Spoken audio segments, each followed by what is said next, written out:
Namaskaram everyone. I welcome you all to the platform of Shiksha Kranti. Shiksha Kranti has been working for many years and the project of which it is working is स्वच्छता गृह. So जब स्वच्छता गृह की बात आती है तो दिवाली के उत्सव की बात भी स्वतः ही आ जाती है. तो आप सभी को मैं दिवाली के उत्सव की हार्दिक बधाई देना चाहती हूँ. हाल ही में 5-6 दिनों के बाद दिवाली का उत्सव भी मनाया जाएगा और दिवाली के उत्सव की तैयारियां आपके घरों में जोरों शोरों से चली हुई होगी. मुझे आशा है कि आप घर की सफाई के साथ साथ अपने आसपास की सफाई भी कर रहे होंगे और आसपास की सफाई के साथ साथ अपनी आप मानसिक पटल की भी सफाई का ध्यान दे रहे होंगे. तो आज उसी चेष्टा में हम आपके साथ संवाद करना चाहते हैं जिसमें कि शिक्षा क्रांति की तहत जो सत्यन स्कूल ऑफ लैंग्वेजेस चलाया जाता है उसके विद्यार्थी अपने जिज्ञासा वाले प्रश्न सत्यन सर से पूछने की कोशिश करते हैं कि हमारे जो जीवन में यह त्यौहार है उसका सामाजिक पहलू, धार्मिक पहलू और आध्यात्मिक पहलू क्या है. तो आज इसी के मौके पर सत्यन सर आपका बहुत बहुत स्वागत है. बहुत बहुत धन्यवाद रेखा मैम. सबसे पहले आपको दिवाली के त्यौहार की अग्रिम बधाई. जी धन्यवाद. सर जैसा कि हम जानते हैं कि India is a land of diverse culture और जब दिवाली के त्यौहार की बात आती है तो हम दिवाली को सिर्फ और सिर्फ एक श्री राम जी जो कि हिंदू धर्म के प्रतिनिधि हैं उनसे ही लेते हैं. तो सर फिर हम इस दिवाली के त्यौहार को होलिस्टिक अप्रोच से कैसे ले सकते हैं? आपने ठीक कहा कि हिंदू, मुस्लिम, सिख, ईसाई यह सांस्कृतिक कारक है और घटक है और इनका स्वागत किया जाना चाहिए. लेकिन भारतीय संस्कृति के परिप्रेक्ष्य में देखें तो हमारी हिंदू संस्कृति या हिंदू धर्म जिसे हम कहते हैं वह मुस्लिम, सिख, ईसाई जितने भी और छोटे छोटे संप्रदाय हैं उनके समकक्ष नहीं है. यानी उनके समकक्ष रखना तर्क संगत भी नहीं है और उचित भी नहीं है. ठीक है, अगर हम जनमानस में या फिर एक जो हमारी अवधारणा बन चुकी है कि ये तो हिंदू धर्म का ही त्यौहार है, इससे दूसरे संप्रदाय का क्या लेना देना, ऐसा हम एक अर्थों में कह सकते हैं. लेकिन अगर हम व्यापक दृष्टि से देखें तो दीपावली का पर्व एक सफाई का पर्व है. यानी अच्छाई की बुराई पर विजय का पर्व है. तो कहाँ अच्छाई नहीं होनी चाहिए, कहाँ सफाई नहीं होनी चाहिए, हर जगह होनी चाहिए. अब इसमें मतभेद हो सकता है कि आपके हीरो वो है, हमारे नहीं है, लेकिन जो उनके पीछे मूल्य है वो तो सर्वव्यापी है, सर्वकालिक है और सार्वभौमिक है. वो कल भी वो थे, आज भी और आने वाले कल में भी वो वैसे ही रहेंगे. और इसीलिए जो आपने कहा कि दीपावली का एक सामाजिक पक्ष हो सकता है, एक सांप्रदायिक पक्ष हो सकता है, एक देशज पक्ष हो सकता है, लेकिन दीपावली का एक यूनिवर्सल एस्पेक्ट भी है, सार्वभौमिक पहलू भी हैं, सार्वकालिक पहलू भी हैं. वह यही है कि हमें खुशियाँ मनानी चाहिए, खुशियाँ बांटनी चाहिए और हमें प्रकाश की तरह निरंतर हर मनुष्य को अपने लिए प्रकाश का निर्माण करना चाहिए. क्योंकि जब मनुष्य अपने लिए प्रकाश का निर्माण करता है अर्थात ज्ञान प्राप्त करता है, वह अपने मार्ग को प्रशस्त ही नहीं करता बल्कि दूसरों के लिए भी रोशनी और प्रकाश करता है. तो यह दीपावली का त्यौहार सफाई का त्यौहार है, प्रकाश का पर्व है. और प्रकाश जो है हम जानते हैं प्रकाश प्रतीक है ज्ञान का. तो ज्ञान मतलब सार्वभौमिक, मतलब यूनिवर्सल, मतलब सर्वकालिक, मतलब सबको एक समान प्रभावित करने वाला जी. तभी तो हम कहते हैं. सुनिधि शर्मा कह रही थी अभी, इन्हें हम कहना चाहेंगे, हम में राम की मर्यादा हो जी. हमारा जीवन शिव की तरह सीधा साधा हो, हम में कृष्ण की क्रांति हो, हम में बुद्ध की शांति हो, हमारा परिचय हिंदुस्तानी, हमारी पहचान विश्व भारती हो. क्या बात है. हमारी पहचान विश्व भारती हो अर्थात हमारी संस्कृति वास्तव में भारत की संस्कृति विश्व की संस्कृति है. यह विश्व बंधुत्व की बात करती है, विश्व मानवता की बात करती है. यह नर में नारायण की बात करती है. यह कहती है कि अगर मनुष्य नर से नरत्व की यात्रा करता है तभी वह नारायणत्व की ओर जा सकता है. आप नर से नरत्व की ओर नहीं गए। अगर आप नारायण की नारायण करते रहे, यानी आप जीवन से भागते रहे, एस्केपिस्ट बन गए, जीवन से तो पलायन कर दिया और आप भगवान की प्रार्थना करने चले, गुफाओं में चले गए, कंदराओं में चले गए, तो यह हमारी संस्कृति कदापि नहीं कहती है। हमारी संस्कृति कहती है कि हमारे जीवन का लक्ष्य क्या होना चाहिए, हमारे जीवन में क्या होना चाहिए। धर्म, अर्थ, काम और मोक्ष। यानी धर्म का मतलब है एप्टीट्यूड। मान लीजिए मोहित जी बैठे हैं, इनको पता है कि इनका एप्टीट्यूड क्या है। एप्टीट्यूड मतलब नेचुरल एबिलिटी क्या है। इनको पता है कि मेरी नेचुरल एबिलिटी है एग्रीकल्चरिस्ट, कम्युनिकेटर है, ये किसी कंपनी में एचआर बन सकते हैं, और इनको पता चल गया। तो इनका क्या है, वह धर्म है। धर्म से क्या आता है, धन आता है, यानी अर्थ आता है।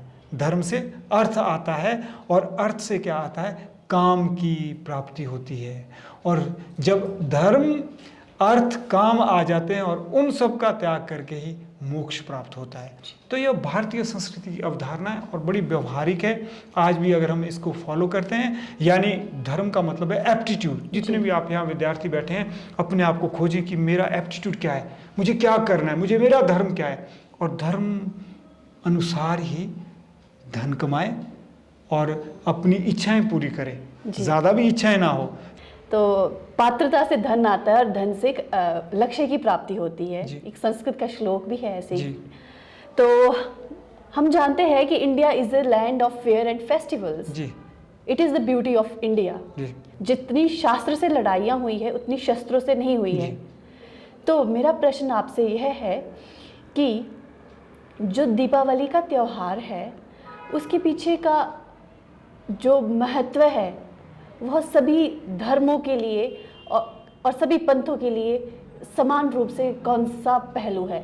और साथ ही साथ मैं आपसे यह भी जानना चाहूँगी कि आजकल हम लोग कन्फ्यूज़न में रहते हैं, केओस में रहते हैं, भ्रम में रहते हैं कि what is the difference between religion and duty. Religion और धर्म के बीच क्या अंतर है, आप यह भी बताने की। जी, सबसे पहले तो मैं थोड़ा सा यहाँ पे कहना चाहूँगा, जैसे आपने कहा कि शस्त्रों ने नहीं, शास्त्रों ने सबसे ज़्यादा हमें नुकसान पहुँचाया। ये हिंदुस्तान की बात नहीं, ये दुनिया की बात हो रही है। क्योंकि हम अक्सर कहते हैं कि बेशक करें हम शास्त्रों का बखान, लेकिन एक बात का रहे सदा ध्यान, शस्त्रों ने नहीं शास्त्रों ने ही किया है धरा को लहूलुहान। इसीलिए तथाकथित शास्त्रों के प्रति हो जाए सावधान। तथाकथित शास्त्र, अब आप पूछेंगे शास्त्र क्या है। शास्त्र शाश्वत, जो अत्र तत्र सर्वत्र है, वह शास्त्र है, वह शास्त्र है। वेद, बाइबल, पुराण, कुरान, शाश्वत तत्व सब में विद्यमान। किस में ज्यादा किस में कम, यह अहम पुष्टि क्यों करें हम, लेकिन भारत के संदर्भ में यह बात जरूर कहें हम। वेद, शास्त्र और पुराण है पुरातन भारत के प्रमाण। प्रमाणिकता इनकी नहीं कम हुई, इन पर नाकामी की धूल जम गई, इन पर से नाकामी की धूल हटानी होगी। इनके प्रमाण देने की नहीं, इनके प्रमाण बनने की हिम्मत जुटानी होगी। जी, समय तो की मांग। शास्त्र का मतलब यह नहीं है। अब जहां तक जो आपने कहा कि शास्त्रों ने लहूलुहान किया है, तथाकथित शास्त्रों ने किया है। और वो कब शास्त्र लहूलुहान करते हैं, अर्थात मान लीजिए मैं एक हिंदुस्तानी हूँ, मैं भारतीय हूँ, और मुझे पता है कि मेरे शास्त्र सर्वोच्च, सबसे अच्छे, सर्वोत्तम है, और मैं जब कहूँ कि मेरे शास्त्र मैं अहम पुष्टि करूँ, तो समझ लीजिए कि मेरे शास्त्र कभी अच्छे नहीं हो सकते। जितने मर्जी मेरे शास्त्र अच्छे हैं, जब मैं अहंकार पैदा करूं कि मेरे ही शास्त्र अच्छे हैं, तब वह शास्त्र फिर शास्त्र नहीं रहते। शास्त्र तो शाश्वत होते हैं, सार्वभौमिक होते हैं, सार्वकालिक होते हैं, मूल्य होते हैं, उसमें आदर्श होते हैं।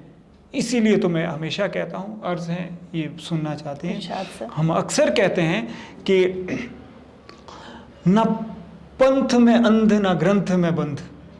न पंथ में अंध न ग्रंथ में बंध। पंथ समझते हैं, संप्रदाय हो गया कोई, ये है, ठीक है। न पंथ में अंध न ग्रंथ में बंध, प्रेम पंख पंछी उड़, ज्ञान गगन में मुक्त स्वच्छंद। प्रेम पंख पंछी उड़, पंछी मतलब इंसान, ज्ञान गगन में मुक्त स्वच्छंद। पंथों को कर प्रणाम, ग्रंथों का कर समान। पंथ ग्रंथ का अपना महत्व है, इनमें भी परम तत्व है। इसीलिए इनका अपमान मत कर, इनसे सीख ले। यह नहीं हो सकता है कि मेरे ही ग्रंथ अच्छे हैं या मेरा ही पंथ अच्छा है। अगर इसी तरह से हम यह बात आगे ले जाते हैं या फिर हमारा रवैया, हमारा दृष्टिकोण जीवन के प्रति होता है, तो मुझे लगता है कि वह फिर शास्त्र नहीं रहता है। फिर वो जो आप कह रही थी कि शस्त्र से ज़्यादा शास्त्र ही लहूलुहान करते हैं, और किया भी है। शास्त्र तब लहूलुहान करते हैं जब एक पंथ सोचता है कि माय वे और हाईवे, कि अंतिम सत्य मेरे पास ही है, यानी अंतिम सत्य हमारे पंथ के पास ही है, हमारे ग्रंथ के पास ही है। तब वह शास्त्र शस्त्रों से भी ज़्यादा लहूलुहान करते हैं, जो आप कह रही हैं। जी सर। और जो दूसरी बात आपने कही कि किस प्रकार से सभी धर्मों का, रिलीजन का ऐसा कहते हैं कि जैसे मैं अभी यहाँ वार्तालाप कर ही रहे थे कि 5 दिवसीय जो दिवाली का पर्व है, धनतेरस से शुरू होता है, छोटी दिवाली, बड़ी दिवाली, गोवर्धन पूजा और भैया दूज से। तो हर दिन कोई ना कोई किसी ना किसी परंपरा से या संप्रदाय से, धर्म से जुड़ा हुआ होता है। दूसरे दिन जब हम क्या मनाते हैं, छोटी दिवाली मनाते हैं, तो उस दिन कहते हैं कि नरक चतुर्दशी कहते हैं, काली चतुर्दशी कहते हैं।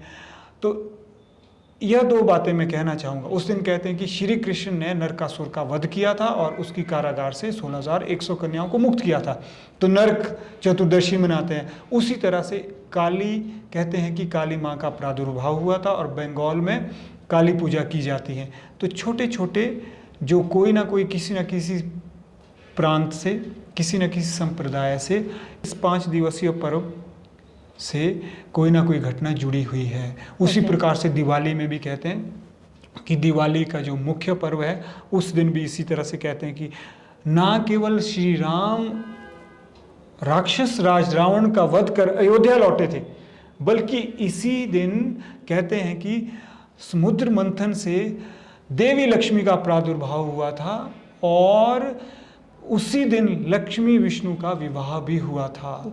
और उसी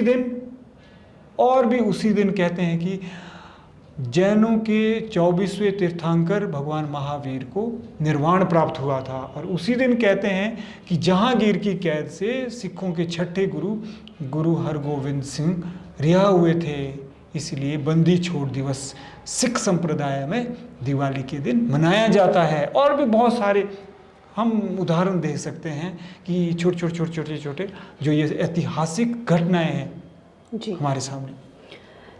तो हमारी ड्यूटी क्या रहनी चाहिए कि किस तरह से हम अपने कर्तव्य का पालन करें? जी बिल्कुल, जो दिवाली आपका के त्योहार पर। जी आपका जो अंतिम प्रश्न था, आपने 3-4 प्रश्न पूछ लिए थे कि रिलीजन और धर्म में क्या अर्थ है, क्या संबंध है। वास्तव में रिलीजन अलग है, धर्म अलग है।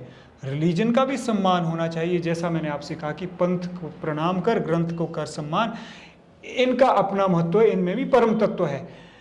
तो हमें क्या करना चाहिए, रिलीजन का सम्मान करना चाहिए, लेकिन धर्म को हमें अपनाना चाहिए।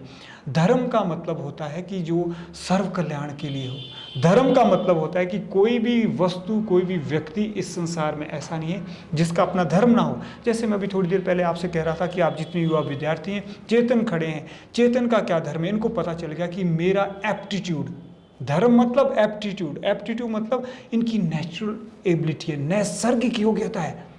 ये आर्टिफिशियल इंटेलिजेंस की ओर काफ़ी ध्यान देते हैं, इनकी डायरेक्शन में है, ये डायरेक्टर बनना चाहते हैं, तो इनका ये धर्म है।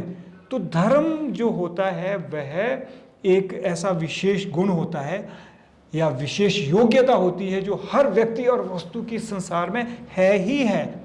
जैसे आग का क्या धर्म होता है, तपती ताप, यानी आग का धर्म होता है वो जलाना होता है, और सूर्य का धर्म प्रकाश करना है, और उसी प्रकार से जल का धर्म अपना है तरल होना है। जी, प्रॉपर्टीज जो इनकी जो भी आप कह सकते हैं, तो सबके अपने धर्म है।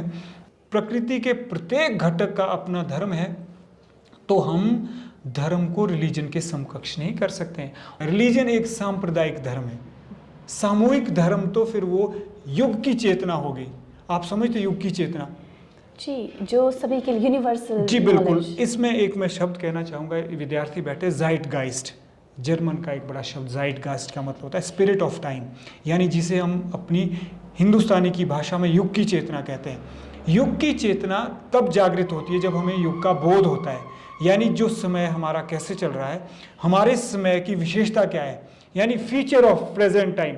जैसे हमारे समय की विशेषता क्या है, टेक्नोलॉजी, AI, इंस्टाग्राम, फेसबुक और भी बहुत सारी चीज़ें हैं, यानी भौतिकतावाद, कंज्यूमरिज्म, ये हमारे समय की क्या है, विशेषता है। जब मनुष्य समय को समझता है, यानी वह जानना शुरू करता है कि हमारा समय में क्या है, तो वह युग की चेतना को जागृत करता है। और जब वो युग की समस्याओं को समझता है और उनका समाधान देता है, तो समझिए कि वह मनुष्य एक तरह से युग पुरुष बनने जा रहा है। जी। और अगर संस्था कोई कार्य कर रही तो समझ लीजिए कि वह युग चेतना को जगाने का कार्य कर रही है। जैसे आप सभी युवा बैठे हैं शिक्षा क्रांति मंच पर, तो मैं यह कहना चाहूँगा कि आप लोग बहुत बड़ा काम कर रहे हैं। आप मत ध्यान दो कि दूसरे क्या कहेंगे, नहीं कह रहे। इस समय आप युग चेतना को जगा रहे हैं। कैसे जगा रहे हैं? सबसे पहले आपने युग को समझा है, उसकी समस्याओं को जाना है और समाधान भी ढूंढा है, और उस समस्याओं का समाधान आप दे रहे हैं और आप सारा काम स्वच्छता का कर रहे हैं। तो स्वच्छता एक युग धर्म है।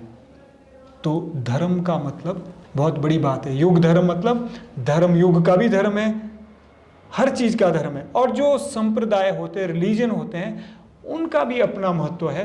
एक थोड़े से लोगों का समूह होता है जिनके अपने नियम होते हैं, जिनके अपने टेनेट्स होते हैं, जिनके अपने डूज एंड डोंट्स होते हैं, और वो करते भी हैं, और वो उनको भी आगे बढ़ना चाहिए। जी, सबको कहीं ना कहीं जुड़ना चाहिए, लेकिन जड़ नहीं होना चाहिए, ऐसा मेरा मानना है। जी।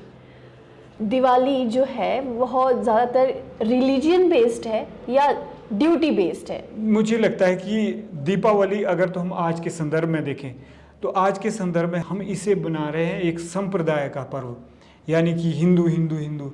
और ये बिना जाने कि हिंदू का मतलब क्या होता है। हिंदू शब्द बहुत बड़ा व्यापक शब्द है। हिंदू का मतलब मुस्लिम के अगेंस्ट नहीं होता है, बल्कि हिंदू का मतलब होता है कि जिसमें सिख ईसाई मुस्लिम सारे लोग आ जाते हैं। तो उस परिप्रेक्ष्य में तो हम अच्छा नहीं कर रहे। उस परिप्रेक्ष्य में अगर हम दिवाली मना रहे कि हिंदू पर्व है, तो मुझे लगता है अच्छा नहीं कर रहे हैं। और जो आपने बात कही कि ये क्या रिलीजन बेस्ड है, स्पिरिचुअलिज्म बेस्ड है, दिवाली के पर्व का सांप्रदायिक पक्ष है, आध्यात्मिक पक्ष है, सामाजिक पक्ष है, इसके सारे पक्ष हैं। आप जहाँ चाहो उस तरह से वो इसके साथ कनेक्ट कर सकते हैं। तो मेरे लिए तो दिवाली का पक्ष एक आध्यात्मिक पक्ष है। मैं एक शिक्षक हूँ, स्वतः ही एक शिक्षक चीज़ों को नैतिकता के चश्मों से देखता है। एक शिक्षक दुनिया के सामने नैतिकता के मार्ग से सत्य को उद्घाटित करता है, उजागर करता है। तो मैं सबसे पहले यही कहूँगा कि मेरे लिए तो दिवाली एक सफाई का त्यौहार है, यानी स्वच्छता की अस्वच्छता पर विजय का पर्व है, यानी बुराई पर अच्छाई की विजय का पर्व है। तो मेरे लिए तो ये, आप भी देख लीजिए, आप विद्यार्थी, आपके लिए क्या मायने इस पर्व के। जी सर, आपको बहुत बहुत धन्यवाद, आपको इस दिवाली के पर्व की, जिसमें कि स्वच्छता का मैसेज दिया है आपने। तो आप सभी का भी बहुत बहुत धन्यवाद। मैं आशा करती हूँ कि आप भी दिवाली के इस त्यौहार को आध्यात्मिक महत्व से जोड़े, और जो समय की मांग है कि हम आसपास जो बुराइयां चल रही है, हमारे भीतर जो कुरीतियां हैं, उसको एक एक्सप्रेशन के थ्रू, जैसे कि we are the part of Satyan school of languages and we are here learning creative communication skills. अगर हम सोचें कि हमें यह इफ़ेक्ट नहीं करता है, हमें धार्मिक मूल्य इफ़ेक्ट नहीं करते हैं, तो हम गलत है, क्योंकि कहीं ना कहीं हमें जीवन के हर एक छोटे छोटे पहलू इफ़ेक्ट करते हैं। तो इसीलिए उनको ध्यान में रखते हुए हमें एक एक्सप्रेशन देना है। जैसे कि कम्युनिकेशन का एंड गोल है, communication should culminate in self realisation, that is the need of the hour. और सेल्फ रियलाइजेशन में कब कम्युनिकेशन होगी, परिवर्तित होगी, जब हम स्वच्छता से अपने कार्य को करेंगे। अगर हम स्टूडेंट्स हैं तो स्वच्छता से अपने कार्य को सीखेंगे। So thank you for being with us. It is our tiny effort to express our feelings with teachers, and thank you for being with us, and I hope that if there are some questions, if you want some improvements, then let us know about our efforts. So thank you. Jai Hind, Jai Bharat, Jai Vishwa.